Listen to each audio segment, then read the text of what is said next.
Welcome to everyone practicing Dhamma. The past week, on the 28th November 2021, was the 37th anniversary of Wat Marp Jan. On the 28th November 1984 was the first day and night that the group and myself came and stayed to practice under a glot, an umbrella and mosquito net, in this place of Wat Marp Jan. It was a very beautiful forest located in the boundary of Ampere Mueang. The monastery was established in a lush and abundant forest.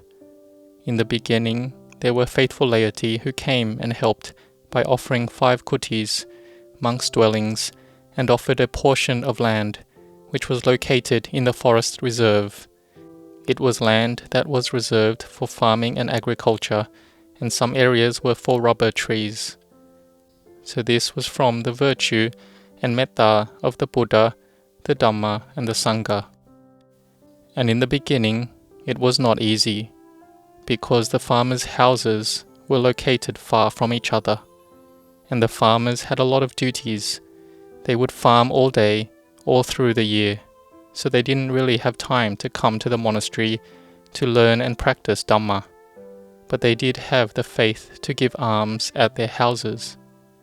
The roads then were dirt roads, but were more like mud roads. They were dirt roads, but when it rained a lot and the cars drove back and forth on the roads, they became muddy. Then when the cars would drive on the road, they would slide here and there. From the entrance road to the monastery, which was 5 kilometers from the main road, Sukhumvit, it took half an hour to drive to enter the monastery. If it was the rainy season, there would be streams of water through the roads. And when there was a lot of water flowing through, one had to wait first and let the water pass. And when the water subsided, then one could drive past the stream. And we were determined to endure.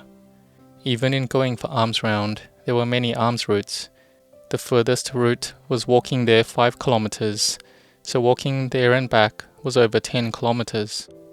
The alms round left at about 5:40 a.m, so one would have to take a flashlight.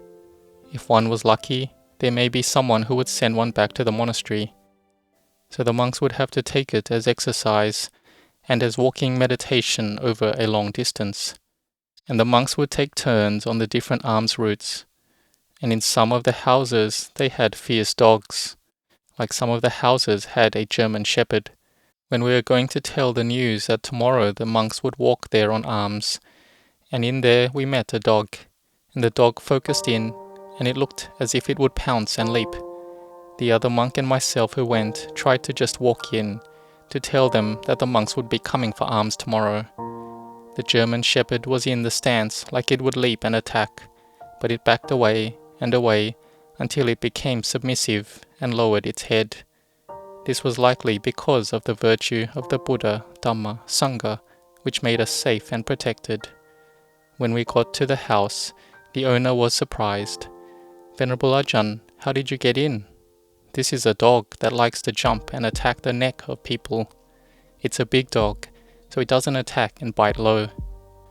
I replied, "I didn't know there was going to be a fierce dog like this, but when I walked in already, I thought that the dog probably wouldn't do anything. I had this hope and belief." Here, when this owner of the chicken farm had faith, he invited the monks every day for alms. This is the virtue of the Buddha, Dhamma, Sangha, so we could be safe and protected. And every year that has passed, whatever various dangers there were, the monks were likewise safe. And there was one time I want to tell you about. On one day, it was raining very heavily, and there were loud thunderstorms. This monk was afraid that a branch of a tree was going to break and fall. At the time he was resting, so he sat up in meditation, and then a big branch fell just past his body and fell to the kuti floor, and it shook with a very loud sound.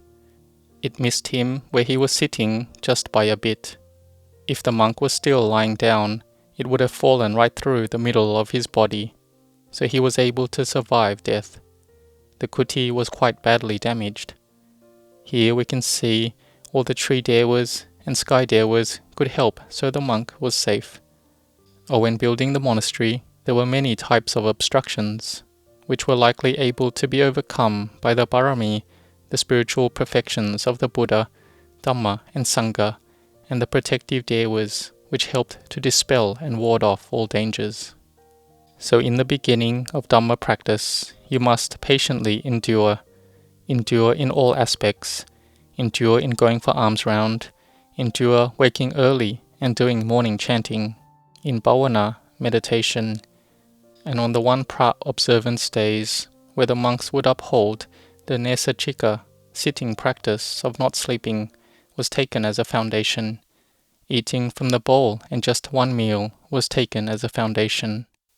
And all the time living here, it was not easy at all. We had to endure many things, many aspects that were difficult to bear. And the hardest thing was malaria. I myself caught it 6 times. Many of the monks and novices caught malaria. But there were some monks and people who were staying and didn't catch malaria. But pretty much everyone, 99%, caught it. There were 20 to 25 monks staying, and pretty much everyone caught it, except for the ones who never got it. It was pretty much everyone catching it. So the monks and novices had to struggle with it. At that time, it was very difficult for the people to come.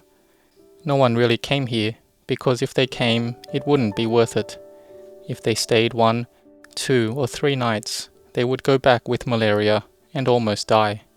It was like this. So to try to live in a secluded place, it's not easy to find a peaceful place. It was difficult. But these days, there is no malaria, so it's easier. Before, in terms of this, it was very difficult.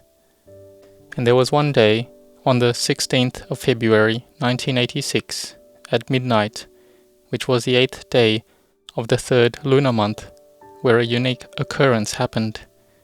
The monks and novices were practicing walking and sitting meditation because it was the Wat Marp observance day. All the monks were not sleeping that night, and at midnight there arose an amazing occurrence. Up in the sky there was a big green circle orb which was very bright, and in the monastery a brightness arose. When the monks were walking meditation, there was brightness and brilliance, and there was a loud booming sound reverberating. This was a good nimitta, vision and sign, that this place would have growth and prosperity for Dhamma practice. And there were some lay people who were in the nearby Banpei village who could see a big large orb above at the time, and they were wondering what significant occasion was occurring. But in the monastery, we didn't see that big orb, but just the brightness and the loud booming sound reverberating.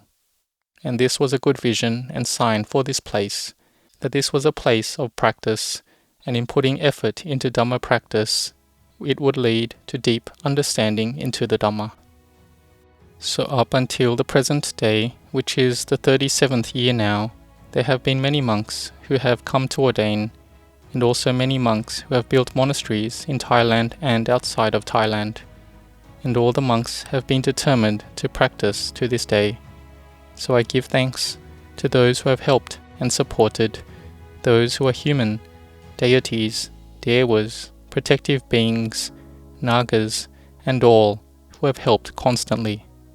May you all have good fortune and blessings. May you all be at ease.